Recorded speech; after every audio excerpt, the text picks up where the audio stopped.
Welcome to Windcrest, a mist-covered metropolis where canals weave between floating islands and majestic flying whales that act as carriers. In this world, industry meets imagination and every decision shapes the future of the city. In Canals of Windcrest, you step into the role of ambitious entrepreneurs with vision, and their vision being backed by various investors, which are going to help you financially make your vision reality. So you'll be asked to construct bridges, develop production buildings, and manufacture valuable goods for export. But efficiency is of utmost importance, and the resources would be limited, so you need to handle them correctly in this medium-heavy Eurogame.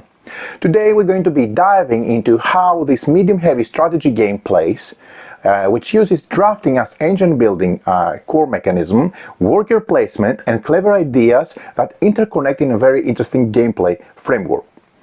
This is a competitive experience, and you'll see how flying whale ferries deliver goods, shape and move between bridges from one point of the city and one part of the city to the other, transferring passengers and unlocking bonus actions in the process.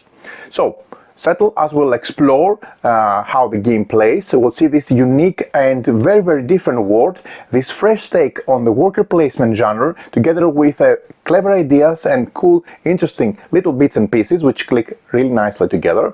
And I'll show you how the game plays, and of course at the end of this video I'll show you more and share more from my personal experience and the time I had with this advanced prototype. Now, the designer Adrian Adamescu is a very well-known designer, mostly known for games like Sagrada, which is a fantastic game. It's a fairly light and highly enjoyable game. This game, Canals of Windcrest, is more about optimization. It has extremely simple rule set, yet it falls into the medium Eurogames category with clever combos, ideas, and synergies that you have to explore and fine-tune to the best of your abilities so that you can produce more and make better out of your turns. The theme and the universe used here is very unique. This world is also used before in Mistwind, and it's a very unique theme. The worker placement has a very different and I would say fresh take, but I will share more on that at the end of this video, where I share more from my personal opinion and impressions from the game. So visit the link in the description of the video where I have more information about the game, how it plays. I'll have timestamps so that you can jump directly in the different sections of the video, or you can go directly at the end of the video. But most importantly, do visit for the very last hours still available the crowdfunding campaign page where you can support this game. It's already funded, and follow through the journey with its production development and getting a copy of the game. I really enjoyed the game, so heads up, it's a very interesting and unique game, and one of my favorite genre and generally mechanisms used in games. I think this does it in a very unique and fresh way, without bombarding us, the players, with too many rules, too many details. It's a very simple framework, but the depth that it offers, the replayability it offers, it's one of a kind. So join me at the table, let me show you how the game plays, and we'll talk more about my first impressions from the time I had with this advanced prototype after we see how the game plays. So let's meet on the table.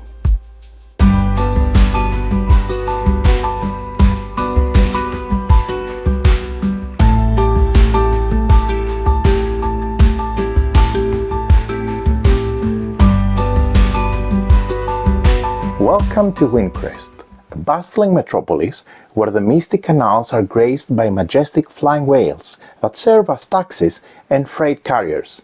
As an entrepreneur, your goal is to develop your slice of this ever-growing city.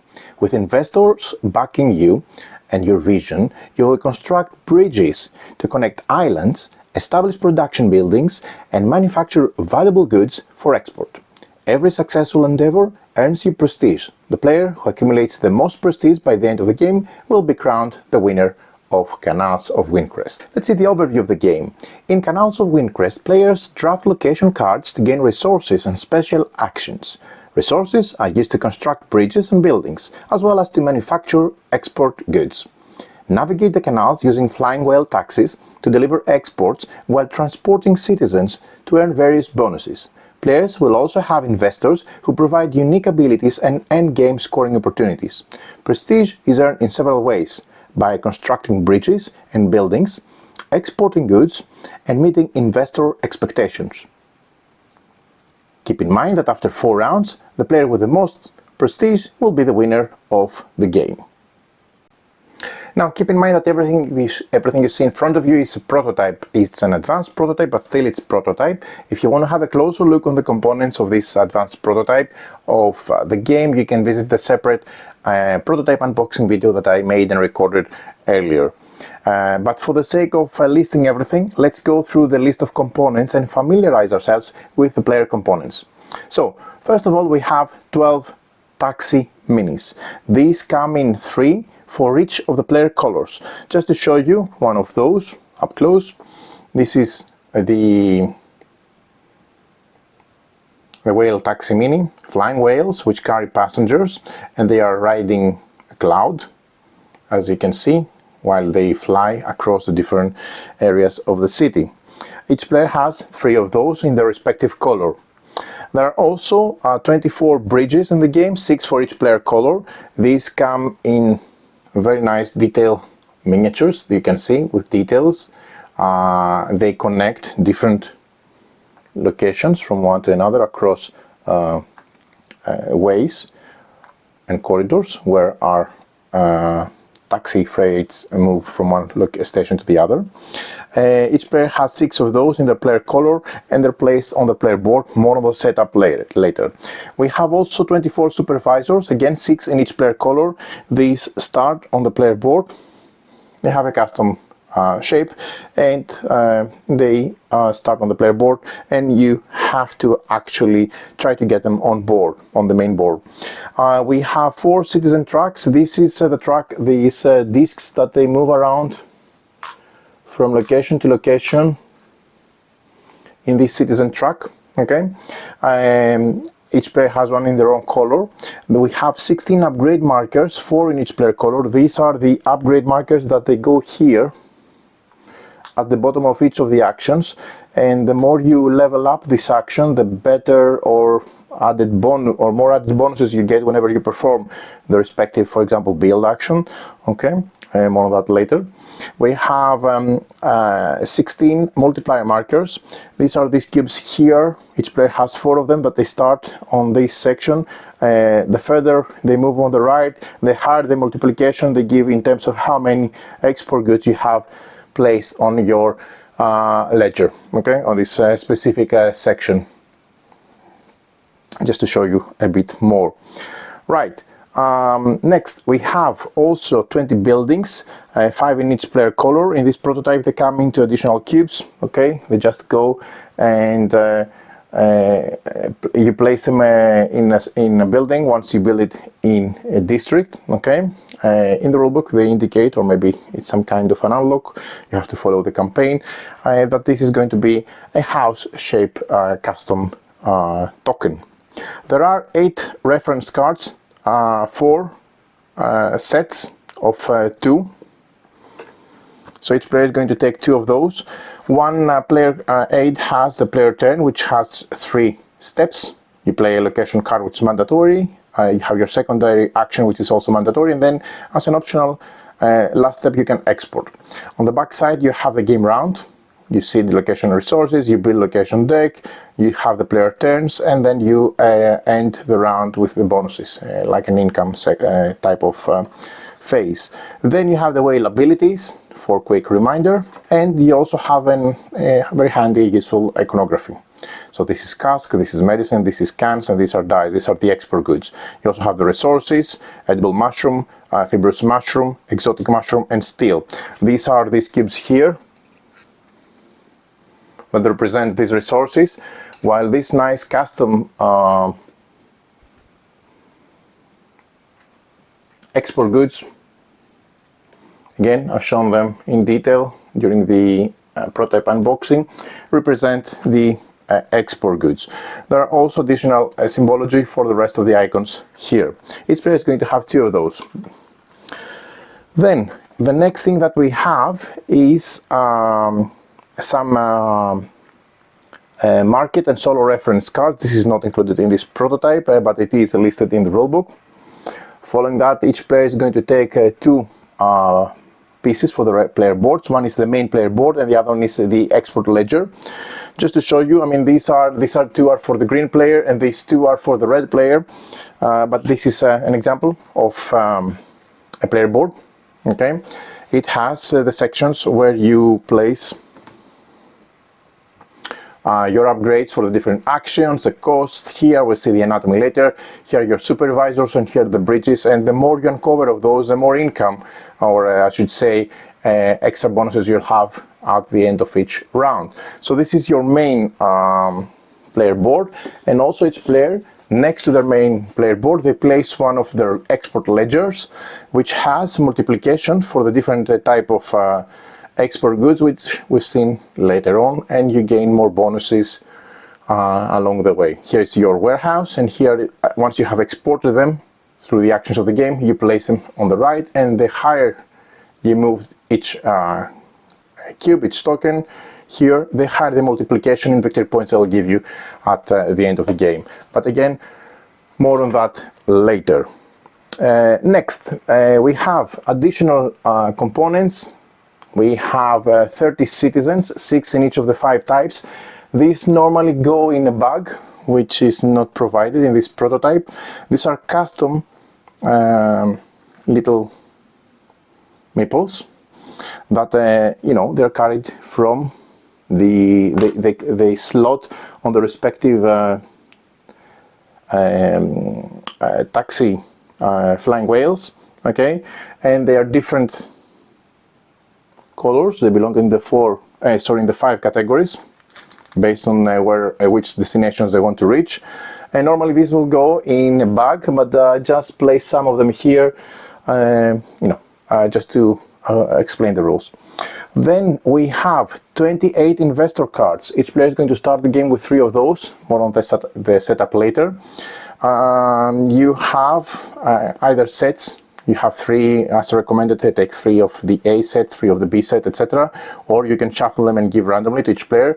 Very nice art, and these affect both the. They have some instant rewards and they have some end game scoring opportunities, and these are actually a good chunk of your prestige points at the end of the game. We also have one scoring board here. We have 25 mandate tokens. These piles here, you always have 3. Each time you build something, you cover 1 mandate and you select one from the 3 here and you take the rewards. Okay, and there are quite a few of those. We have a selection of 40 demand tokens, 20 of each of the 2 types. This is like little books. You have the A pile and the B pile. So while doing setup, you just place a B book on each of the spots around the export edges of the board, and then an A book on top of it, and then you flip it face up. This is a part of the setup.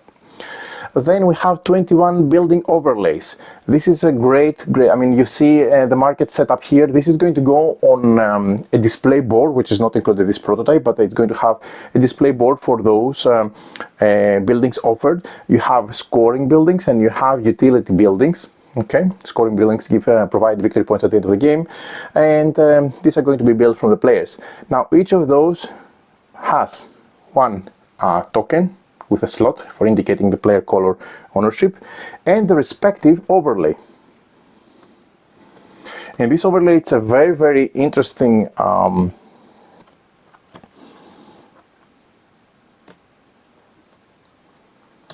mechanism of card crafting, because once you build it, you insert it in the location cards, and then you have an upgraded version of the card, but also you have a bonus for the owner. If others are using your building, you gain the bonus at the bottom, which is also very, very interesting and useful. So very, very clever mechanism there with the buildings. Then we have the main board, which is put together from different pieces. I'm just sliding slightly the board so that you can see. There is the sideboard, the upper part, the lower part, and this left part, which is removed if you're playing with less players, so with a lower amount of player count. You have also a first player marker. Okay, and again, visit the campaign page to find out more on what's the current status of each of the things unlocked, each of the different things included in the campaign. We have the 100 resources that we mentioned, 25 of each of the types. Yeah, another 100 export tokens, as you see here. We have coins in denominations of 1, 2, and 3. Each player is going to start the game with 1 coin. Very, very unique coins, right? There is also some overlays which I'm not including here, because if you're playing with less than 4 players, for example, you're going to remove this section, and in order to put all these sideways sections for export tiles, there is a smaller, thinner corridor that goes and fits there. Okay, but I have it in back in my box. We have location tokens. Okay, this is part of feeding the spots with different locations. For example, this one is going to go here, and they can accumulate, and they can be more attractive if they have not been taken each round. We also have the different buildings. As I said, there are more of those, okay, for each of the type, whether other utilities or scoring buildings. And I think there are also some solo cards, okay, for playing the game solo. Some additional bits and pieces here and there, and for the majority, for the most part, these are the components of the game. Now let's move to game setup. Game setup. Now we start by giving each player an export ledger and a player board that you see here in the chosen color. Then you place the action disc, which is this disc here, and it's going to go from spot to spot to spot. You have to choose a different spot each time. Okay, this is the purpose of this action disc. You give each player their 3 taxis. Okay, 2 of those start outside of the main board. 1 is going to be placed on the main board. You have 3 of those. You give each player their 5 buildings for indicating ownership for the buildings that they're building on the main board. You give them the action upgrade cube or cylinders, however you want to call them. These move up to indicate how much better an action, or more rewarding an action, will become because you do everything at your level and below when you take this action. For example, the supervisor action, more on that later. The costs here, okay. You also give each player their 6 supervisors.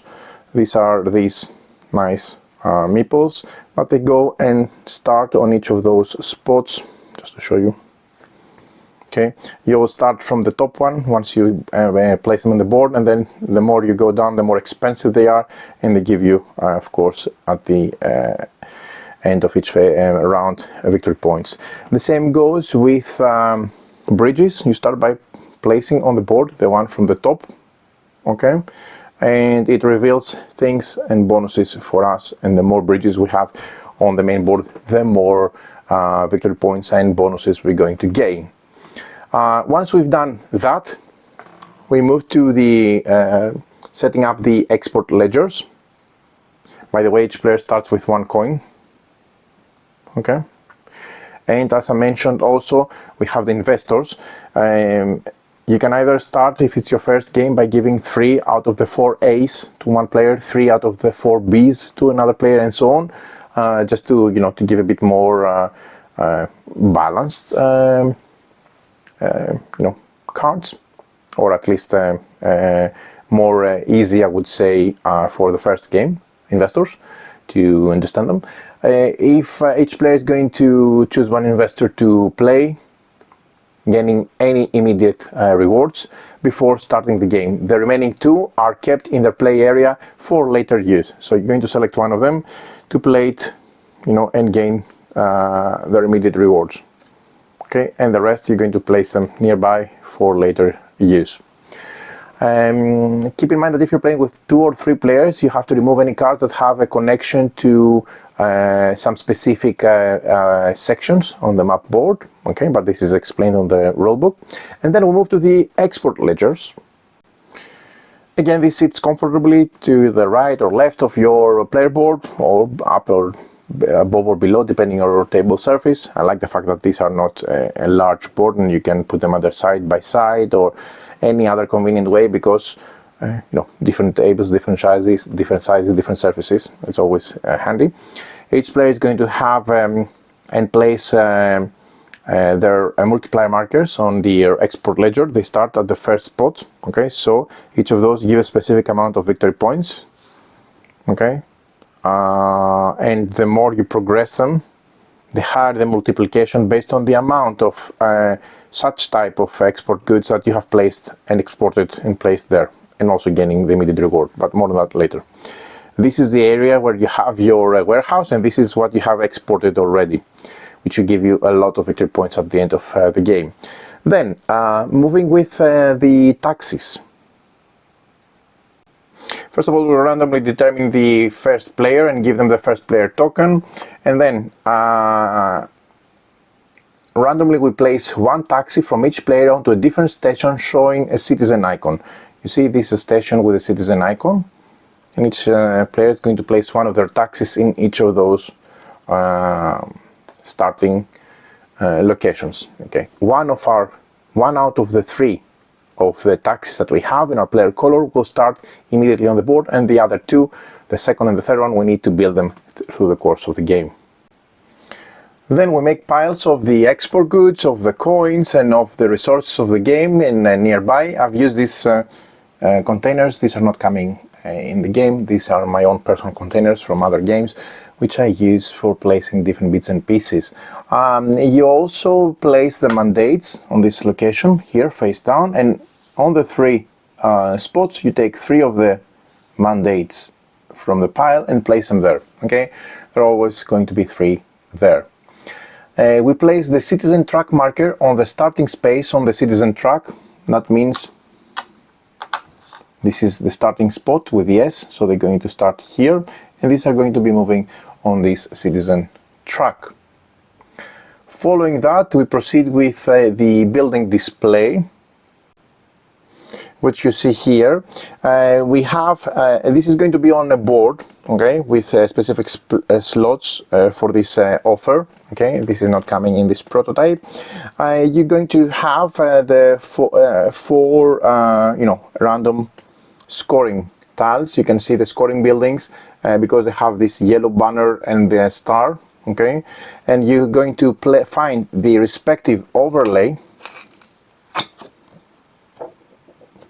and place it under the building tile. Okay, so you're going to have the first row with four scoring buildings and respective plastic overlays, and the second row with another four utility buildings, again finding one utility building for a total of 4, 1, 2, 3, 4, and the respective plastic overlay, and place them here. Okay, this is also something that we're going to use in each round. These are the location buildings. Okay, they each indicate a specific location, one or district, how you want to call it, in the game, and also dictate the actions, either gaining resources or doing different things, but you have to see how this works later on. Okay, these are going to be drafted each round. It's part of the main gameplay, so you just take them, put them nearby, and then you're going to be using them each of the 4 rounds of the game. There is also a scoring board here where you track your prestige points, as you can see. By the way, if you're playing with fewer players, you need to remove the respective some of those location cards out of the deck because they're not going to be used in the main game. You also place the remaining buildings and overlays nearby.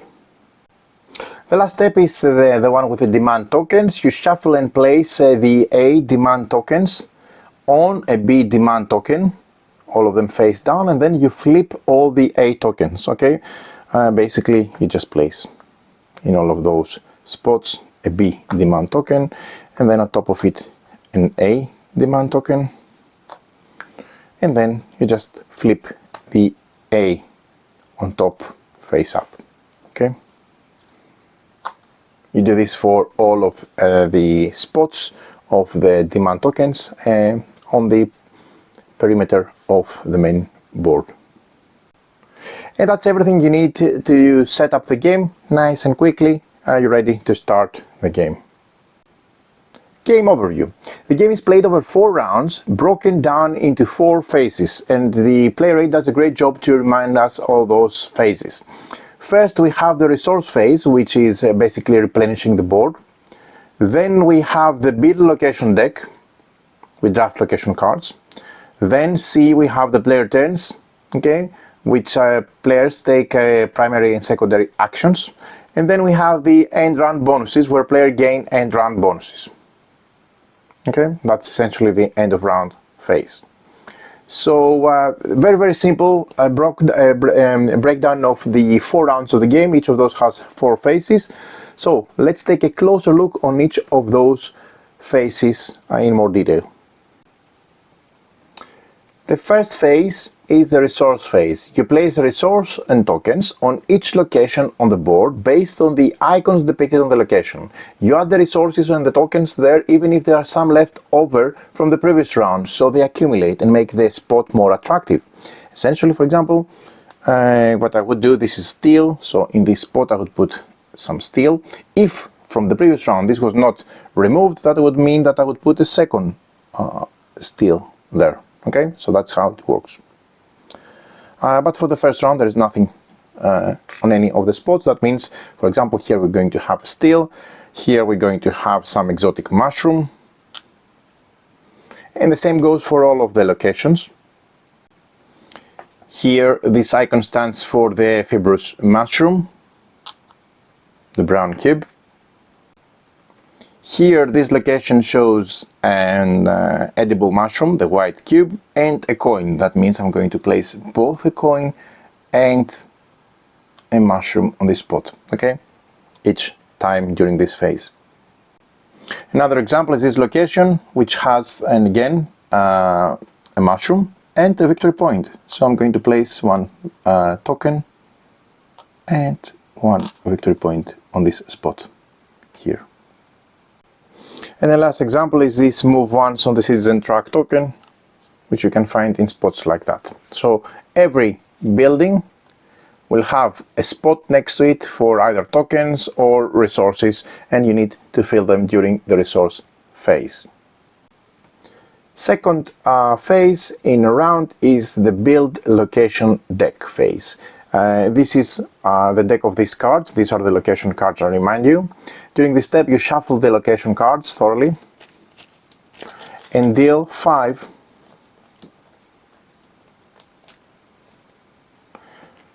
to each player. Okay, so each player is going to start with 5 location cards.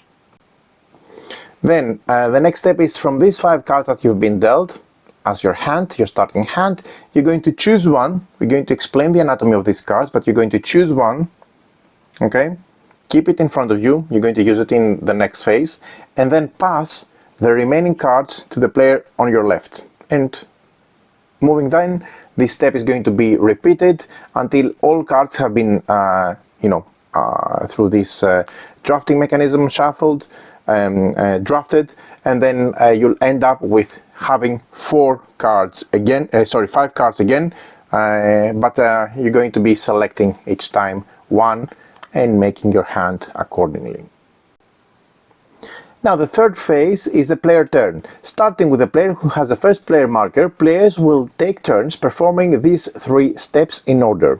Players perform all steps before the next player takes their turn, and we continue until each player has taken 4 turns in total. The first step would be for the player to play a location card, which is mandatory. Again, I remind you these steps that they are at the back of this player 8. So you need to play a location card, which is mandatory, and then you gain resources or use an action or use the building. Then you do the secondary action, which is mandatory, with your secondary action disc, and we'll explain those later. And then you may export, which is optional. Okay, and you're going to do that 4 times in a round, one after the other, following, starting with the player with the first player token and then proceeding clockwise. So the first step would be to play a location card, which is mandatory. So how you do that? You just simply play a card close to your play area. Okay, so I'm placing it here for convenience. Okay, so you can play it anywhere you want. What's important is, as you can see, the top part of the card. You choose one card from your hand and place it in your play area. You place location cards on any previously played location card so that the top cards are visible. Meaning, if it was a second card that I would play it a bit like that, not covering the top, so just playing it a bit off to the bottom so that you can see both the first card, the location, and the second card. Now, let's talk about the anatomy of the location card. Location cards have two important aspects. First, they demonstrate which map location it corresponds to, and secondly, what resource or action you gain when played. So let's see an example. Okay, so this is clearly indicating that we are targeting a specific location, the purple D location, which, let me show you where it is on the board. It's over here. You see? Purple D. This is uniquely linked with this card. And here's another example. Here's again the purple D and the green A. Okay? And the second important aspect is the resource or resources or action that the card has. Okay? And keep in mind that this may also be upgraded down the road, because when you place in here a card, which we'll see how when this happens, this may also have additional sections, okay, for the action. But let's again move back into the anatomy of the cards. So it's very clear that if there is a resource, this is what you're going to be getting, okay, in this case 2 edible mushrooms and 1 steel. If it has an action, if there is a red box, you need to pay the resources in the red box in order to gain the action or actions depicted on the right side of the arrow. In this case, you need to pay 1 edible mushroom and 1 steel in order to build a bridge.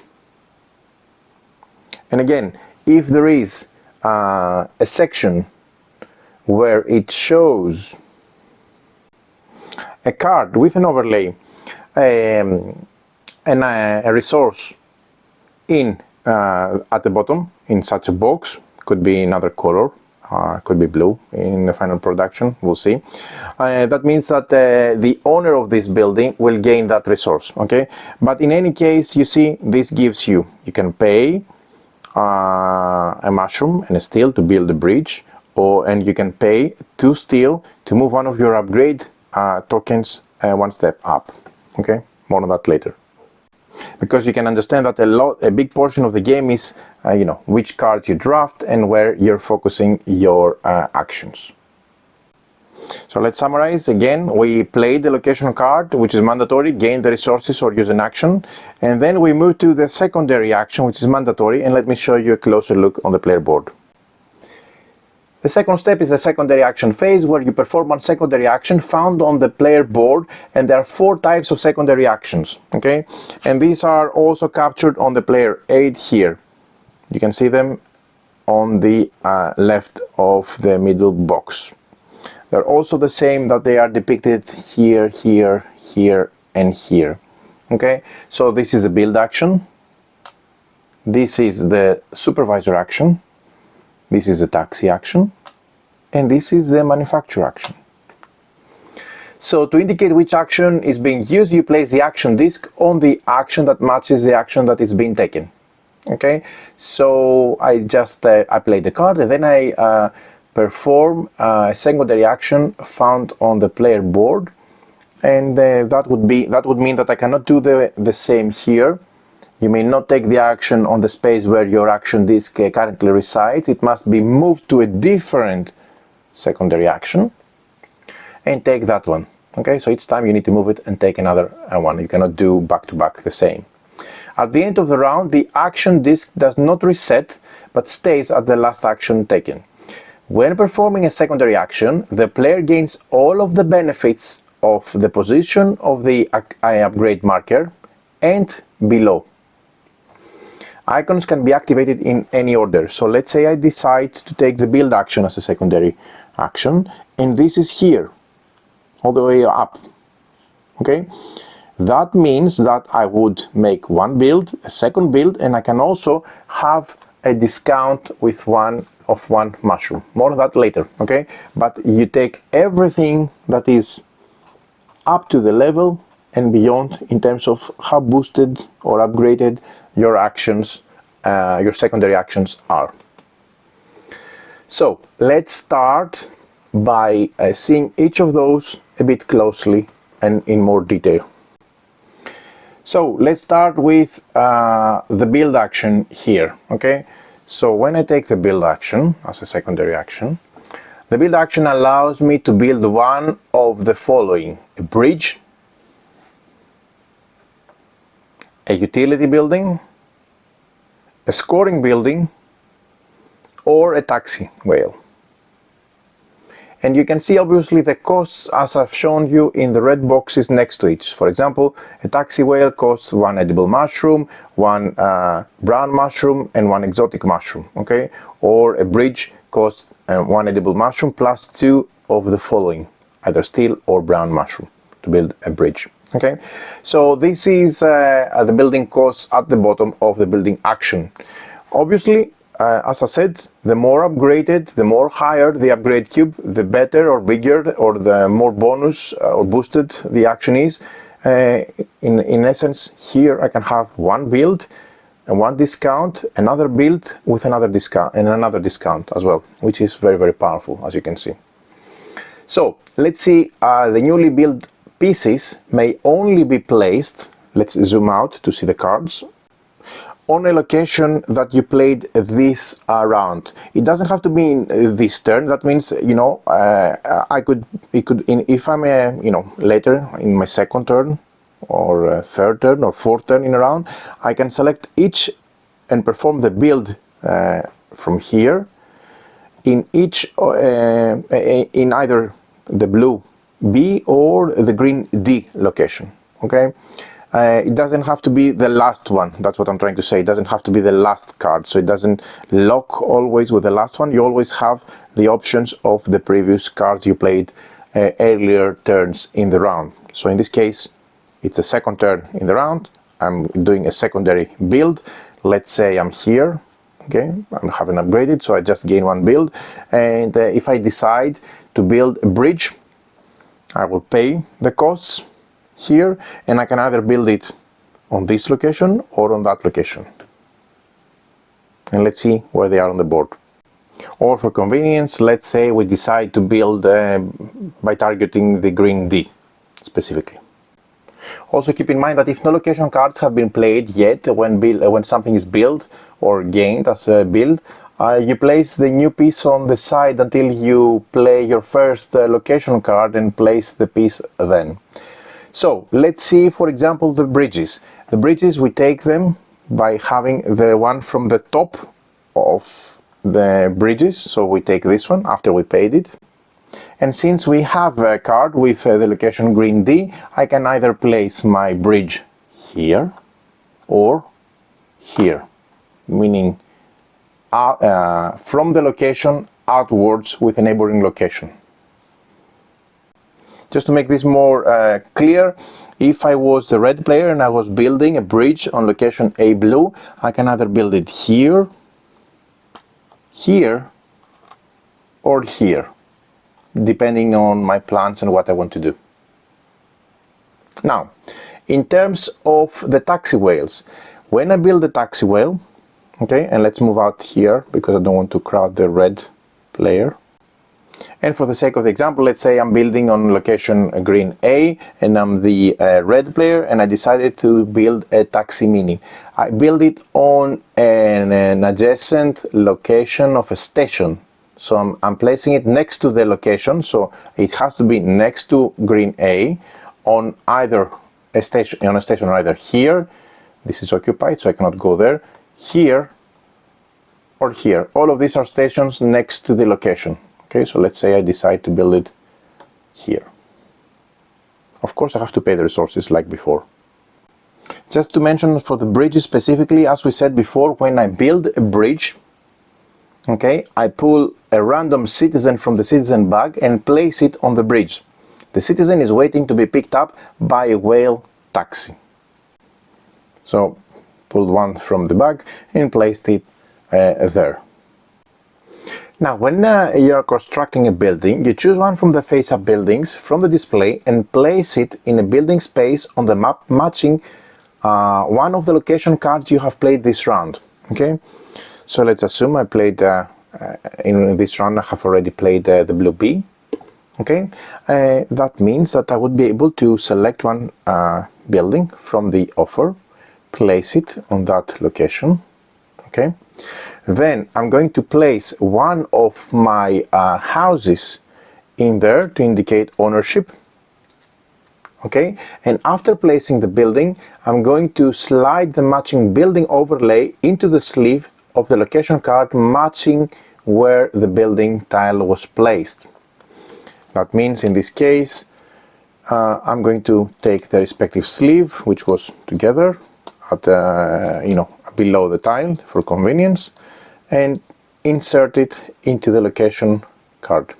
Okay, and this is going to stay on my played area. Right, then important thing to note is that I'm going to choose one of the face-up mandate tokens, because as you have seen, when I placed it I covered a mandate token when I placed the building. So I'm going to go and select one of the face-up mandate tokens. There are always 3 next to the citizen truck, so I'm going to pick it up, take all the bonuses. In this case, let's say I'm going to gain 4 victory points. Okay, and then I'm going to refill the space from the pile so that there are always 3 available. Keep the mandate that you just took face down next to your player board. Then the player may activate the newly built utility building and gain its benefits. In this case, I can spend 2, as a green player, 2 steel in order to move up one of my tracks. Let's say I'm doing that by returning 2 steel to the supply and then moving one of my upgrade tokens 1 level up. Finally, I'm going to refill the offer with another overlay, another building, and the respective matching building tile.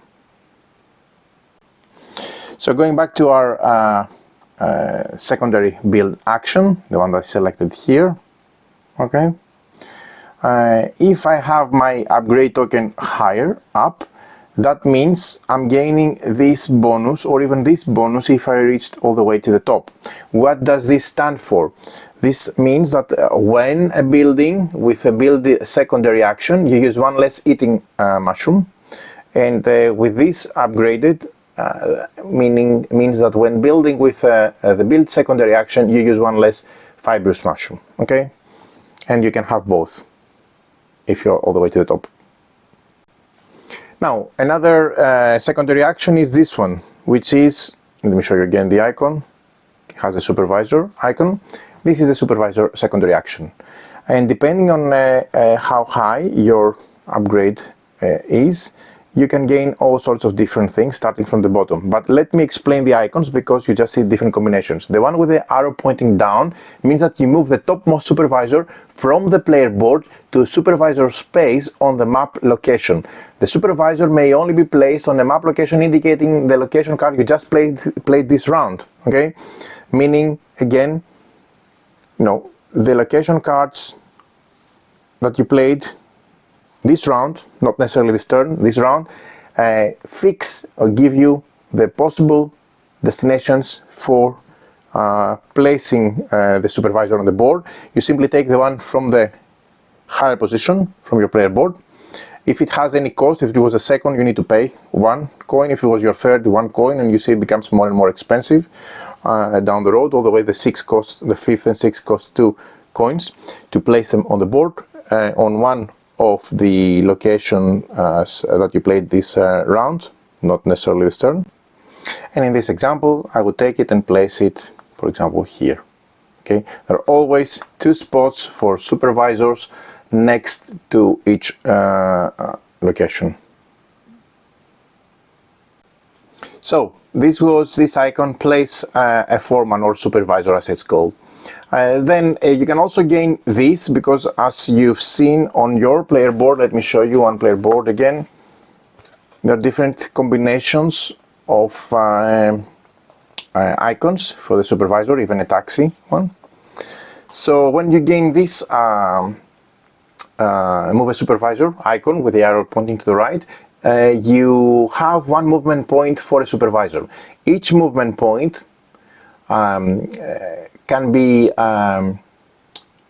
allows the supervisor essentially to move across a bridge from one location to an adjacent location. Okay, movement points may be split up to multiple supervisors, or use them all for a single supervisor, depending what you want to do. And you may move over opponent bridges, but the owner will receive 1 prestige point and 1 coin if you do so. Okay, they cannot prohibit you to move across, meaning if I want to move from here, let's say, to make it obvious, here, okay, across that bridge, because this bridge belongs to the yellow player is going to receive 1 prestige point and 1 coin. If that was a purple bridge, that would not be the case. Once a player has finished moving all of their supervisors, they may collect any resources on the location that the supervisor has finished its movement on. Meaning, in this case, I would get this precious steel, because that was what I had initially in mind. Okay, or even tokens, because as you've seen, some of those locations have victory point tokens, or even a move once a citizen on a citizen's truck token, okay, or coins. In any case, once the supervisor has collected resources from a location, it may not move again. Tokens are spent if you collect tokens for move around the circle, the citizen circle, or victory points. You just spend them immediately. You don't collect them and keep them. You just take the rewards immediately, and you cannot save it for later. So this is what this movement of the supervisor does. And the last icon that you haven't seen is this one, which is a supervisor pointing to a building, a utility building, 1 supervisor movement point and 1 utility building activation. This icon adds movement points in the same way as the regular movement icon, but allows you to activate 1 utility building in a location that the supervisor ends its movement on. And the player who owns the building will gain the bonus if the dark red box in the darker red box, unless it belongs to the player taking the move action. Okay, so that being said, with this icon you would move again across bridges, etc., like before. Okay, and use a building here. Okay, let's say it was here. I would move, and then I would use a building. Let's say I was the purple, so I would move here and use the building. And in this case, the green player is going to gain the resource here because they own the building.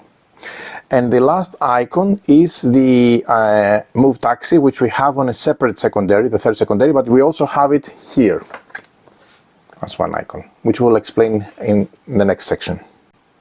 So the taxi secondary action. Moving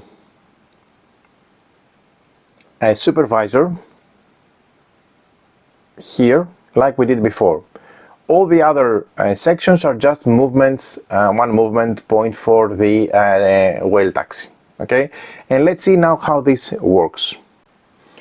Each movement point can move a single taxi one space. A taxi may use multiple movement points, and a taxi may not stop on a station where another taxi resides, but may move through it going further down.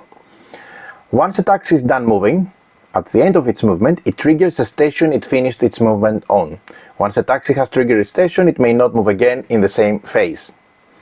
So when the taxi ends its move and triggers the station, it can move your marker on the citizen track. So let's say I had one movement point for my taxi and I move here. Do pay attention on this station, the icon with the gray briefcase. So let's say I move here with one movement point.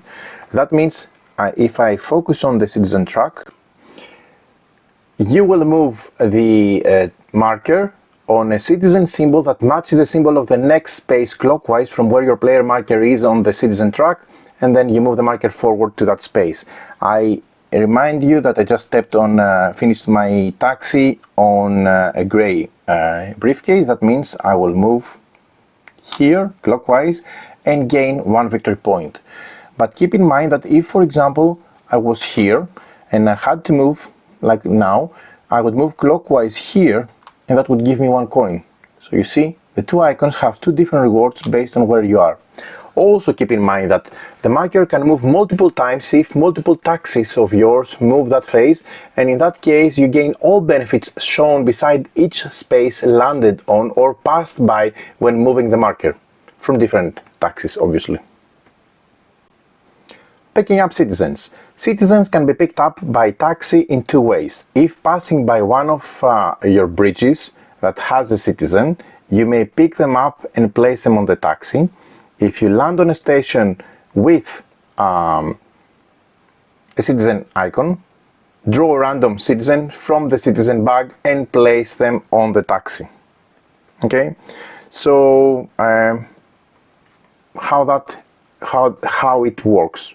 If I land on a station with a citizen icon and we start the game from one of those, if you remember, I will draw one from the bag. But for the most part, if let's say I had two movement points and I move one and then across this bridge, below this bridge here, that means I can pick up this citizen and place it on this taxi whale. Okay, because I moved with my taxi whale passing one of the bridges that had a citizen, so that way I pick him or her up moving forward. Dropping off citizens. If a taxi final movement ends on a station showing the citizen color or type, you may drop them off at a location indicated by the arrow and place them on one of the available spaces. Meaning, if by moving here, okay, I have two movement points, I carry a citizen and I move 1 and 1, 2, and this is where I stop. The gray citizen matches the gray location, and I'm just placing it a bit sideways so that you can see. So I can drop him off, and where do I place him? There are two arrows. One is pointing to this location and one is pointing to that location. So what I do is I select one of the available spaces and insert the citizen there. Okay, and then I will gain the reward covered by the citizen, which could be either a multiplier. If that's the case, I would move the matching multiplier marker over one space on my ledger board, which would mean, okay, now I'm showing you on the, let me show you on the green one, but okay, I did it with the purple one, which means this was a barrel. That means I'm going to move the multiplier one to the right here. Okay, so this is how the multipliers move on higher locations. But I could also end up in one of the spots that have this icon, which is a card. In this case, I draw or play an investor card. The last secondary action is the gear icon, which is the manufacture action. So here you have obviously this icon, which is the manufacture, which is the gives you the opportunity to produce one export good. okay? And here you also have discounts, so this stands for when manufacturing with a manufacturer secondary action, use one less steel, or use one less exotic mushroom, okay? Or also gain one taxi movement. But what does this stand for? And maybe we can also show you a bit below, because you see there is a box here with the export goods. So the manufacturer icon, and in this case I have 1 and 1 2 because my upgrade is on level 2, allows you to produce one export good. You pay the cost shown on the bottom right of the player board to manufacture the export good of your choice and place it in the warehouse on your ledger.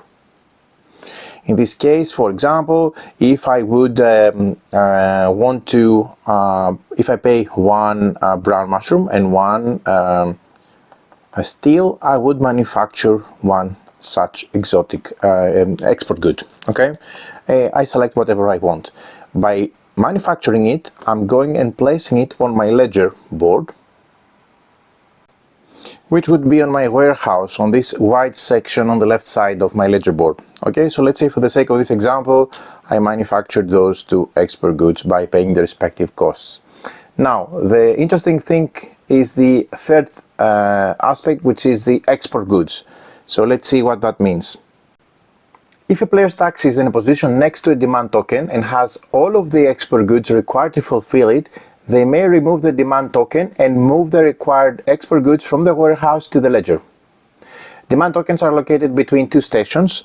That means in this case, this taxi has access both to this demand tile and to that demand tile. But let's focus on this one, which has those two export goods. Let me show you how they look like up close. Okay. So by being next to that spot, I'm able to export, fulfill the export good, which is the third step of my turn. In this case, I would give one, export one of the depicted, okay, which is the cask, and the bottom one from my warehouse, as you see, which is the medicine. Okay, I have both, and in that case I'm placing the medicine here and gain the reward, which is one card, play a card or draw a card, and the cask here, which I gain what I cover, which is one coin. Okay, you always gain what you cover.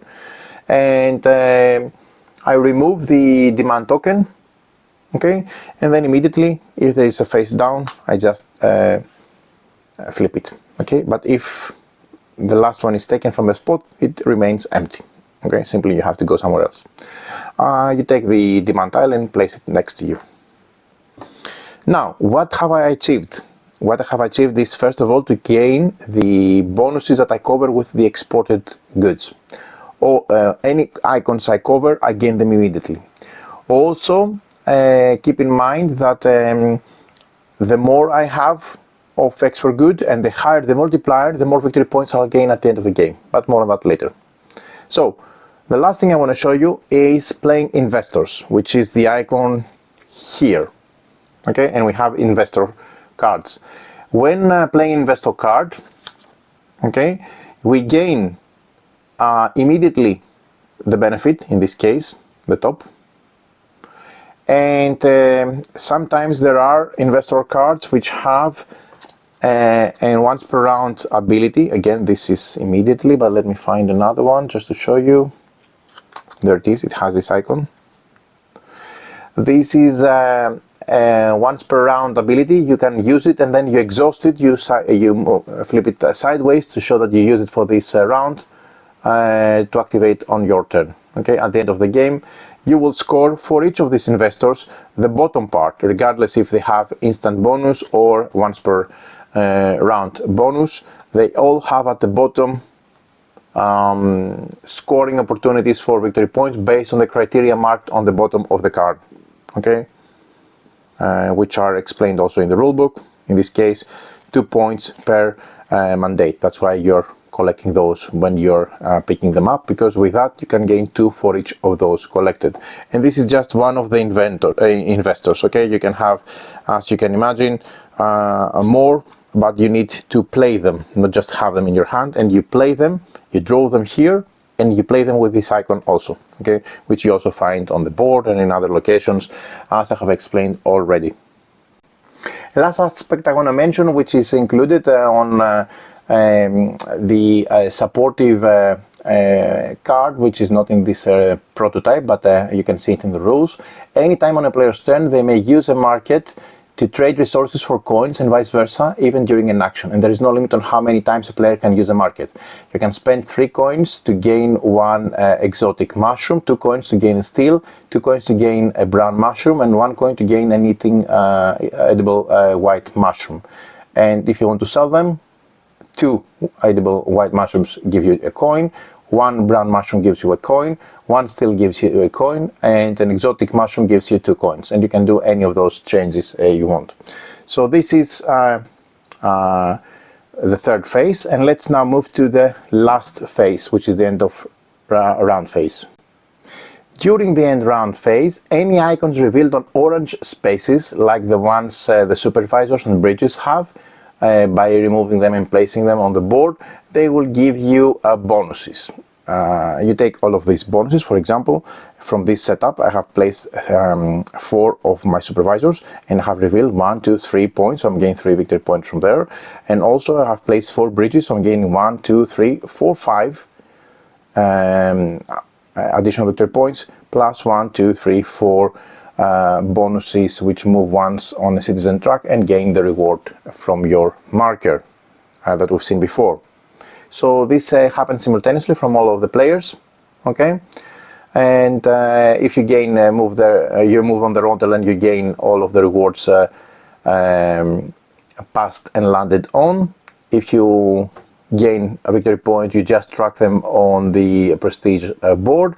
And if you have this icon, which is already revealed by placing the first supervisor, which is on the top, I draw or play 1 investor card and resolve this icon last. If this is the end of the 4th round, we proceed with the final scoring. If not, we return all location cards, reshuffle them, pass the first player token to the left, and start a new round with the same sequence. Final scoring. You multiply the prestige associated with the position of each multiplier marker with the number of that type of exported goods. In this case, for example, I have 1, 2, 3, 4 dice, and they each give 5 victory points. So 5 times 4, that's already 20 victory points for me only from the dice. You do the same for each of the exported goods based on the multiplier and the amount of exported goods you have on your ledger. Then you score each full column and gain the number of prestige points marked at the top. In this case, I have a full color, which gives me 3 victory points in addition. And I do that for each full color, which has victory points at the top of the column. Then undeliverable goods are worth half the base points, round up on the multiplier track. I score any building, scoring buildings I control. For example, for this, okay, I would score 3 victory points for each investor, if I control it by having my marker on it. I score the end game bonuses on each investor card that I have played during the game. Keep in mind, not the investor cards I have in my hand. I need to have them played in my play area for the bottom part. Okay, each of those has a specific end of game scoring condition. And then I use the market to convert all of my leftover resources into coins, and every 2 coins is worth 1 prestige point. And finally, the person with the most prestige point wins. And in the case of the tie, the person with the most delivered export goods is the winner. Now, there is a quick section on how to play on a shorter version of the game with a couple of simple modifiers, which you can discover in the rulebook. And also, the game offers a solo version with simple solo rules and some solo cards which have a very, very minimum maintenance for the solo board. So there you have it. This is everything you need to know on how to play the game. I hope I gave you a very, very good understanding and explanation on the rules, of the details of Canals of Windcrest. I hope you enjoyed this video, so let's meet back up for my final first impressions from the game. So as you can imagine, I already enjoyed vastly this game, and the reason behind it is because, first of all, it has one of my favorite mechanisms, worker placement. But the worker placement here is just the cherry on the top of the cake. And what do I mean by that? It's a very interesting mechanism. I really love it. I love worker placement games. I'm sure most of you do. But it's done a lot. So for a game nowadays, a new design to stand out from the crowd using very well established mechanisms like worker placement, it needs to have a fresh take, or at least bring something new into the perspective. And this game really does that. It brings very fresh take on the worker placement. Still, it's classical worker placement, but as a secondary action, which also links with a lot of different things. So even though the rule set is extremely simple, everything you do in the game interconnects with another part in the game. Maybe I'm sounding like this is a complex game, or too complicated, like, you know, this big heavy style worker placement like Lacerda games. It's nothing like that. It's a very straightforward worker placement, but it really affects a lot of different aspects throughout the game and gives you bonuses, gives you additional things to do, gives you more efficiency, and moves you higher in scoring in different areas, which are quite a few in this game. But it does this in a very, very elaborate, sophisticated, and I would say well thought way. The theme is very, very unique. First of all, I really enjoyed the theme, you know, these taxi whales, flying whales. It's very, very, you know, sparks imagination. These fantastic and fictional cities where citizens move around by popping on different taxi whales, which move from one station to the other. There are these bridges, and overall the game, it does a great job in giving a very, very nice 3D presence with the nice minis of the mini whales, the taxi whales, the bridges. But they're not just minis there, you know, they're not just aesthetic minis. They have a purpose. Bridges connect locations. Your supervisors move across bridges. You can pick up, of course, passengers from specific bridges and move them around to their destination and unlock bonus actions. You can build buildings, and if you are the one who builds a building, then when other players use your building, and they want to use your building for sure, they will gain, you will gain a bonus for that. The aspect of the industry manufacturing production is really there without being overcomplicated. You do manufacture a set of, let's say, luxurious goods, which you can further up boost your potential profit in terms of victory points by increasing the multipliers for each of those goods, because both you get a point for each of those luxurious goods when you place them on your board, on your ledger, how you call it. But if you increase the multipliers, they will score additional points at the end of the game. So this game, even though from I would say a holistic point of view, from a bird's eye overview, it may seem that it doesn't reinvent the wheel. It does bring little fresh notes of here and there with different things that click together, give you synergies, give you interesting, meaningful rounds without making it too complex or making it, you know, too prone to analysis paralysis, and offers a very, very fresh and unique perspective. Theme is great, production is great, replayability is great, visual looks of the game is great, the engine you build is great. So if you like meaningful, medium heavy, medium Euro games without the unnecessary, occasionally big rule set and too many details and too many chaotic things going on, this is one for you, because it has depth, it has strategy, it has different paths to victory, a lot of ways to you know, build your engine and gain victory points, and you feel you are progressing, you are developing your city, you are you know, committing yourself to this you know, I don't know, industrial boost or boom, however you're going to call it, by building new taxi minis, by building bridges, by building buildings, by manufacturing and exporting goods, and all this, so that you gain victory points and prestige points, which is the goal of the game. So overall, great first impressions, very, very unique, fresh and interesting. Simple enough, but highly interesting, and I would say quite deep in terms of strategy and things that they are connected. And then when you play a second session and then a third session, you see more, because you can understand the rules and you can understand what you're doing from the first turns, and that's a sign of a great game. But the more you play such a nice, robust framework and game system, the more you develop and you understand synergies and you see beyond the first impression, first image, and you discover more things. And I think this game really does that. It has a lot of good things to offer. So hope you enjoyed this video.